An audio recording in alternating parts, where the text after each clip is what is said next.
Pagmatnon kamo nga ang inyong maayong binuhatag, dili ninyo himuon atubangan sa mga tao, aron lamang makita nila kini. Kay sa ingon niya na wala kamay ganti gikan sa inyong amahan nga naa sa langit.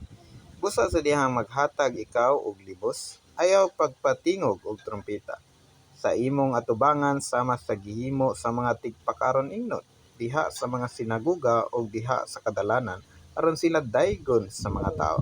Sapagkat tinuod sultian ko kamo nga sila nakadawat na sa ilang ganti. Apan kung maghatag ikaw og limos, ayaw pahibalua ang wala nimong kamot sa gibuhat sa tuo nimong kamot, aron matago ang imong limos ug ang imong amahan nga nagtan-aw kanimo sa tago magganti kanimo. Pagtulon-an may tungod sa pagampo. Ug sa dihang mag-ampo kamo, ayaw kamo pagsundog sa mga tigpakaron ingnon, kay sila mahigugmaong mag-ampo nga magtindog sa sulod sa mga sinaguga ug diha sa mga lingkuranan sa kadalanan, aron makita sila sa mga tao. Sapagkat tinuod sultian ko kamo nga sila nakadawat na sa ilang ganti. Pan ikaw sa dihang mag-ampo ka, sulod sa imong lawak ug takpi ang pultahan ug pag-ampo sa imong amahan nga naa sa tago, ug ang imong amahan nga nagtan-aw kanimo sa tago magganti kanimo. Sa iyang pag-ampo ayaw paggamit og daghang mga pulong nga walay kapuslanan, ingon sa gihimo sa mga hintil, kay sila nagdahom nga pamation sila tungod sa daghan nilang mga pulong. Ayaw kamo pagsundog kanila, kay ang inyong amahan nasayod sa inyong mga kinahanglan sa wala pa kamo mangayo kaniya. Busa pag-ampo kamo sama niini. Amahan namo nga naa sa langit, balaanon unta ang imong ngalan, moabot unta ang imong gigharian, matuman unta ang imong kabubuton dinhi sa yuta maingon sa langit. Hatag kanamo karon ang pagkaon namo sa matag adlaw, ug pasaylua kami sa among mga utang sama sa mga pasaylo usab namo ang mga nakautang kanamo.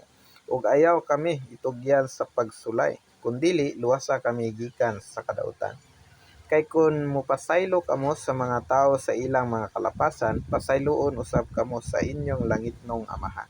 Pan kung dili man kamo mopasaylo sa mga tawo sa ilang mga kalapasan, ang inyong amahan dili usab mopasaylo sa inyong mga kalapasan. Pagtulon-an mahitungod sa pagpuasa. Ug sa dihang magpuasa kamo, ayaw pagpakita nga nasubo kamo sama sa mga tigpakaron ingnon, kay gipasagda nila nga nagkagidlay ang ilang mga naong aron sa ang mga taong makita kanila nga nagpuasa. Sapagkat tinuod sultian ko kamo nga sila nakadawat na sa ilang ganti.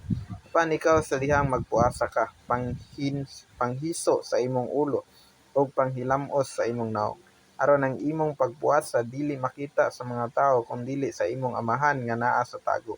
Ug ang imong amahan nga nagtan-aw kanimo sa tago magganti kanimo. Mga bahandi dito sa langit.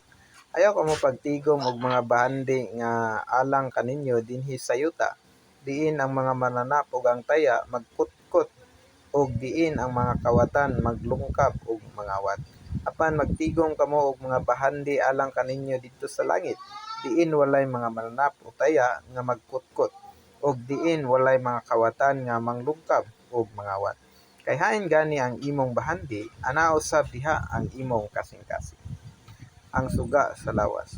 Ang mata mao ang suga sa lawas. Busa kon maayo ang imong mata, ang tibok nimong lawas mapuno sa kahayag. Apan kung masakiton ang imong mata, ang tibok nimong lawas mapuno sa kangitngit.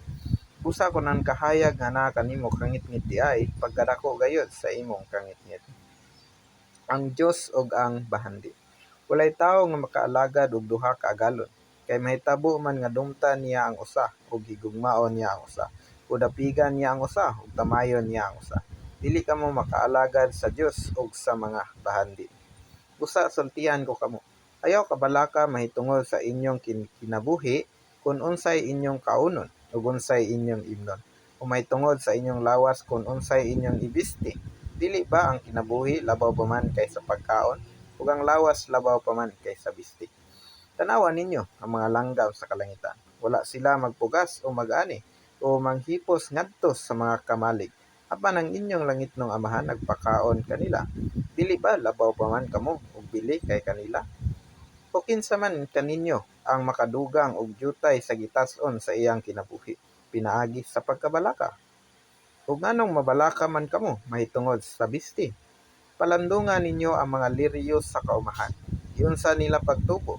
Wala sila maghago o magkalinya. Apan sultian ko kamo nga bisan pa si Solomon sa tibuok niyang himaya, wala gani makabisti sama sa usa kanila. O kung sa ingon gibistihan sa Dios ang mga tanom sa kaumahan, nga karon buhi pa ug apan ugma ilabay na ngadto sa hudno. Dili pa ba labaw pa man kamong gibistihan niya? O mga tawo nga mga jutay og pagsalig. Busa ayaw na kamo kabalaka nga mag-ingon, unsay among kaunon? O unsay among imnon? O unsay among ibisti? Kay ang mga hintil nagtinguha niining tanan, ug ang inyong langitnong amahan nasayod nga kamo nagkinahanglan niini tanan. Apan mao'y unahan ninyo pagpangita ang gingharian sa Dios ug ang iyang pagkamatarong, ug kining tanan idugang kaninyo.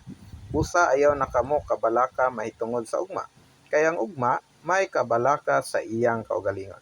Igo na alang sa usa ka adlaw ang iyang kaugalingong suliran.